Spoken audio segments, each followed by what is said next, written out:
بسم اللہ الرحمن الرحیم۔ السلام علیکم۔ وجیح احمد صدیقی رات نیوز کے ساتھ آپ کی خدمت میں حاضر ہے۔ یہ چائے کا کپ میں پی لوں، شاید یہ آخری کپ ہو۔ اس کا مطلب یہ نہیں کہ خدا نخواستہ میرے ساتھ کوئی بات ہے، بلکہ IMF کو پاکستانیوں کا چائے پینا کھل رہا ہے۔ FBR چائے پر ٹیکس بڑھانے کے لیے تیار ہو گیا ہے۔ فی کلو گرام چائے کی قیمت جو ہے وہ 1200 روپے سے بھی بڑھ جائے گی۔ عام آدمی کے منہ سے چائے کی پیالی چھین لی جائے گی۔ ویسے تو چائے کے بارے میں بہت کچھ کہا جاتا رہا ہے، لوگوں نے اشعار کہے ہیں، چائے حاضر ہے پیجیے صاحب۔ اس طریقے سے چائے کے لیے بہت کچھ مولانا ابوالکلام آزاد نے کہا، بڑی مشکل زبان تھی اس لیے ہم اس کو نہیں دہرائیں گے۔ امجد اسلام امجد نے کہا کہ چائے میں چینی ملانا اس گھڑی بھایا بہت، چائے میں چینی ملانا اس گھڑی بھایا بہت، زیر لب وہ مسکراتا شکریہ اچھا لگا۔ بشیر بدر کہتے ہیں کہ ہنس پڑی شام کی اداس فضا، ہنس پڑی شام کی اداس فضا، اس طرح چائے کی پیالی ہنسی۔ اور کوئی کہتا ہے، معلوم نہیں کس کا شعر ہے، یہ تو دانشوروں کا کہنا ہے، چائے دل کا سکون ہوتی ہے، تم مجھے اداس لگتے ہو، چائے بیٹھو بنا کے لاتا ہوں۔ تم مجھے اداس لگتے ہو، چائے بیٹھو بنا کے لاتا ہوں۔ اس نے جانا کہ ہم اسیر نہیں، ہم کو تو چائے سے محبت ہے۔ کہیں بھی آپ جائیں اور کوئی شخص آپ کی خاطر مدارات کرے تو آپ کہتے ہیں کہ واہ کیا خوب اس نے چائے پلائی، ہائی ٹی، اس طرح کے محفلیں ہوتی ہیں۔ اور پھر کسی نے کوئی خاطر مدارت نہ کی ہو تو آپ کہتے ہیں کہ ایک پیالی چائے کو بھی نہیں پوچھا۔ چائے 2737 قبل مسیح چین کا بادشاہ شین ننگ ایک درخت کے نیچے بیٹھا تھا کہ اس کا ملازم اس کے لیے گرم پانی لایا تھا۔ شین ننگ ایک نباتیات دان تھا، پودوں سے واقف تھا۔ وہ گرم پانی لایا تاکہ اس کے معدے کو آرام ملے۔ اچانک اس درخت سے کچھ پتیاں اس کھولتے ہوئے پانی میں گر گئیں اور پانی کا رنگ بدل گیا۔ بادشاہ بہت حیران ہوا کیونکہ پانی سے خوشبو آ رہی تھی اور اس خوشبو نے اس کی اشتہا بڑھا دی، اور جب اشتہا بڑھی تو اس نے اس کو چکھا۔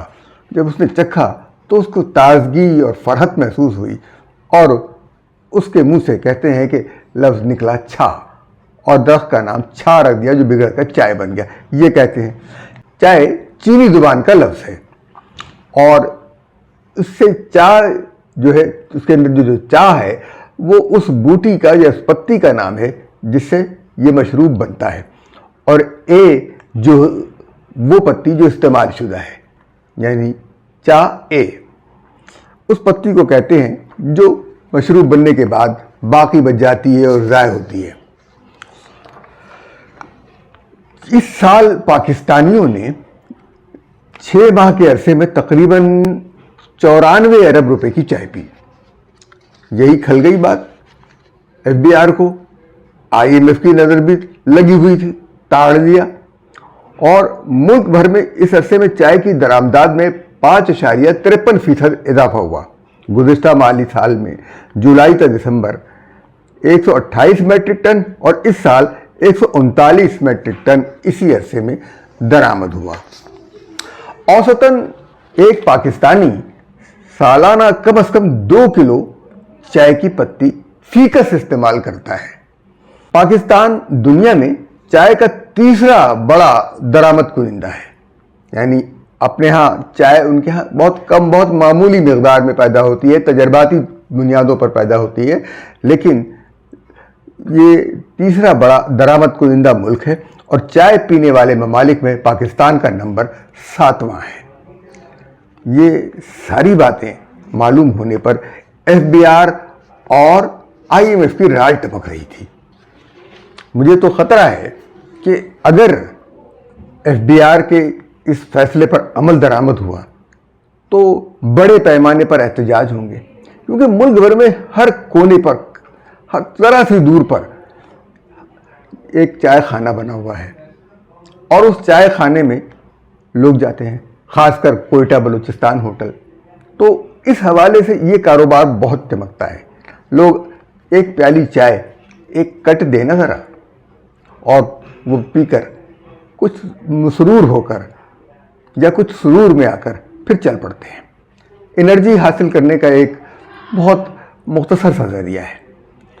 چائے ایک ایسی چیز ہے جس سے مایوس لوگوں کے اندر مایوسی ختم ہوتی ہے. یہاں تک کہ ایک شخص جو ہے وہ خودکشی کے ارادے سے ایک بلند عمارت پر چڑھ گیا اور وہ گیلری میں کھڑے ہو کر چھلانگ لگانے ہی والا تھا دیوار کے اوپر سے کہ ایک صاحب چائے کی پیالی لے کر آئے اور اس کی طرف بڑھے اور اس نے چائے پینے کے لیے ہاتھ بڑھایا اور اس کو نیچے اتار لیا گیا. چائے کتنی کارآمد چیز ہے. اگر یہ احتجاج ہوا، بڑے پیمانے پر احتجاج ہوگا، بلکہ پرتشدد ہنگامے ہونے کے خطرات بڑھ گئے ہیں. کہیں بھی کسی دفتر میں اگر چائے نہ ملے تو بہت احتجاج ہوتا ہے. تنخواہ کے بغیر کام ہو جاتا ہے، لوگ برداشت کر لیتے ہیں، کوئی ڈانٹ ڈپٹ برداشت کر لیتے ہیں. لیکن چائے میں اگر ذرا تاخیر ہو جائے، نہیں، یہ برداشت نہیں ہوتی. اب ہوگا یہ کہ ہنگامے اس قدر ہوں گے کہ کسی سیاسی جماعت کے قابو میں بھی نہیں ہوں گے. کوئی سیاسی جماعت ان کو کنٹرول نہیں کر سکے گی، اس لیے کہ چائے کا ایک کپ 100 روپے سے بھی زیادہ کا ہونے والا ہے. اور یہ ممکن نہیں ہے کہ ایک عام آدمی چائے نہ پی سکے. اور چائے نہ پیے مزدور، رکشہ ڈرائیور، دفتر کا کلرک، طالب علم.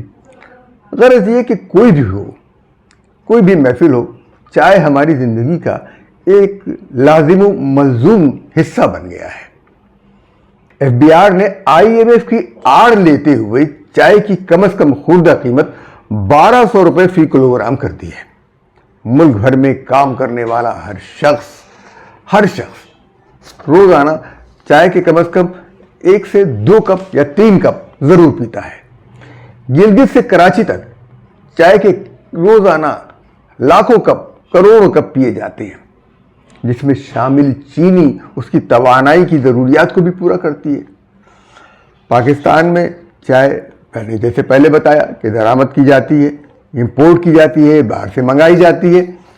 ایک قومی اخبار کی خبر کے مطابق پاکستان ٹی ایسوسی ایشن یعنی PTA، پاکستان ٹی ایسوسیشن کے چیئرمین محمد الطاف کا کہنا ہے کہ اس فیصلے کے بدترین اثرات ہوں گے.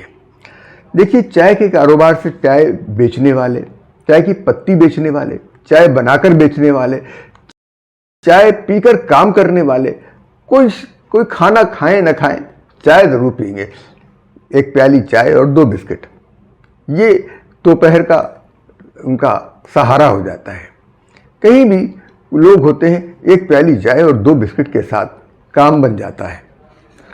محمد الطاف کا کہنا ہے کہ اس کے نتیجے میں درآمدی چائے کی قیمت میں 150 روپے سے 300 روپے فی کلو گرام اضافہ ہو جائے گا. تو جو عام آدمی کے پر بوجھ پڑے گا. اور چائے کی کم از کم خوردہ قیمت کے تعین میں FBR نے زمینی حقائق کو نظر انداز کرتے ہوئے یہ فیصلہ کیا ہے. یعنی چائے نصف سینٹ سے لے کر عالمی سطح پر $3 فی کلو گرام تک ملتی ہے. بڑے پیمانے پر شپمنٹ میں عموماً 5 کلو گرام سے 80 کلو گرام تک ہوتی ہے. درآمد شدہ چائے پر پہلے ہی 18% سیلز ٹیکس عائد ہے.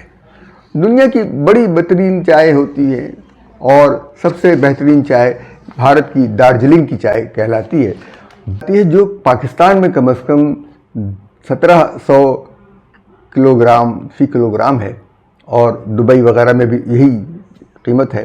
تو درآمدی چائے جب پاکستان آتی ہے تو خام مال کے زمرے میں آتی ہے اور پھر اس کو آ کے پیک کیا جاتا ہے، اس کو تیار کیا جاتا ہے. لیکن اس کو اب مال کے زمرے میں کر کے FBR یہ فیصلہ کر رہا ہے، اس کو تیار شدہ مال کے زمرے میں لا رہا ہے. تو یہ ساری چیزیں غلط ہیں. FBR کو زمینی حقائق کا بھی اندازہ لگانا چاہیے. لیکن ظاہر ہے وہ زمین پہ رہتے کب ہیں؟ وہ تو آسمانوں کی مخلوق ہیں. انہیں پتہ ہی نہیں کہ پاکستان میں ہو کیا رہا ہے. لوٹو کھسوٹو مارو، اتنے ٹیکسز لگا دیے ہیں اور وصول کرنے کے لیے ان کے پاس کوئی طاقت نہیں ہے. ٹیکسز بجلی کے بل سے، بجلی کے بلوں والوں سے کوئی ٹیکس، بلدیہ کا ٹیکس بلدیہ کراچی کے میئر نے لگا دیا بجلی کے بل میں، اور اس ٹیکس کے اندر سے بلدیہ کراچی کے میئر نے بھتہ دیا ہے کے الیکٹرک کو، یعنی یہ بھتہ ٹیکس ہے۔ کے الیکٹرک کو فائدہ پہنچانے کے لیے بلدیاتی ٹیکس جو ہے بجلی کے بل میں شامل کیا گیا ہے، ورنہ بلدیہ کو کوئی فائدہ نہیں ہو رہا۔ وہ کہتے ہیں کہ ایسے ٹیکس نہیں جمع ہو رہا تھا۔ تو آپ کی بلدیاتی حکومت کیا ہے؟ ظاہر ہے آپ کوئی منتخب نمائندے تو ہیں نہیں، آپ تو ٹھوسے ہوئے نمائندے ہیں، اس لیے ہم یہ کہہ سکتے ہیں۔ بہرحال بات کہیں سے کہیں چلی جائے گی۔ درآمدی چائے خام مال کے زمرے میں آتی ہے، لیکن اس کو ایف بی آر خام مال کے زمرے سے نکال رہا ہے، اور پاکستان میں چائے کی قیمت اس وقت 700 روپے فی کلو گرام سے 950 روپے فی کلو گرام ہے۔ چائے کے ساتھ پاکستان میں چائے خانوں کا کاروبار بہت زیادہ زور و شور سے جاری ہے۔ لوگوں کا صبح کا ناشتہ عموماً ایک پراٹھا اور ایک پیالی چائے ہوتی ہے، جو اس ہوٹل کوئٹہ بلوچستان ہوٹل پہ ان کو بآسانی مل جاتی ہے۔ چائے کو تو سستا ہونا چاہیے، نہ کہ مہنگا۔ تو چائے میں نے کہا نا کہ خام مال کے زمرے میں آتی ہے، تو سیلز ٹیکس ایکٹ 1990 کے سیکشن 2 کے 16 سیکشن 2 کی شق 16 کے مطابق مینوفیکچر کی تعریف میں بلینڈنگ، مکسنگ اور پروسیسنگ اور پیکیجنگ جیسی سرگرمیاں شامل ہیں۔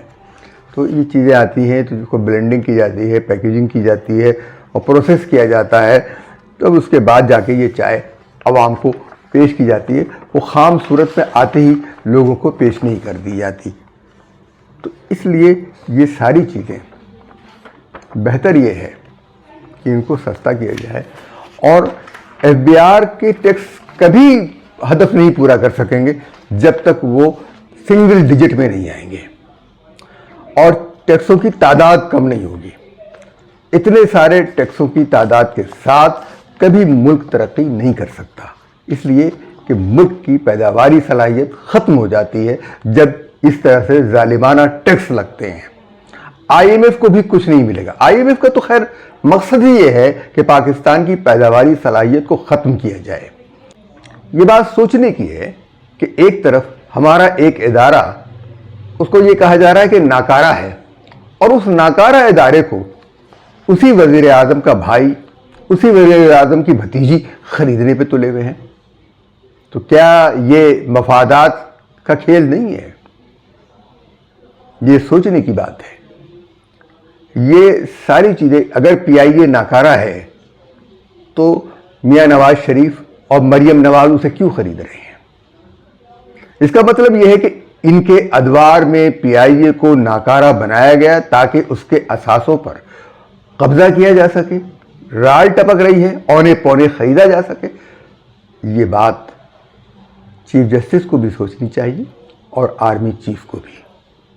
انہیں نہ صرف ملک کے سرحدوں کی حفاظت کرنی ہے، بلکہ اب انہیں ملک کے اثاثوں کی بھی حفاظت کرنی ہے۔ توقع یہ ہے کہ آپ چائے کی پیالی سے محروم نہیں ہوں گے۔ میں چائے پیتا ہوں۔ آپ میرے چینل کو لائک کیجئے، سبسکرائب کیجئے، اور اپنے لیے فوراً چائے بنا کے پی لیجئے قبل اس کے کہ چائے مہنگی ہو جائے۔ اس کے ساتھ ہی اپنے میزبان وجیح احمد صدیقی کو اجازت دیجئے۔ اللہ حافظ۔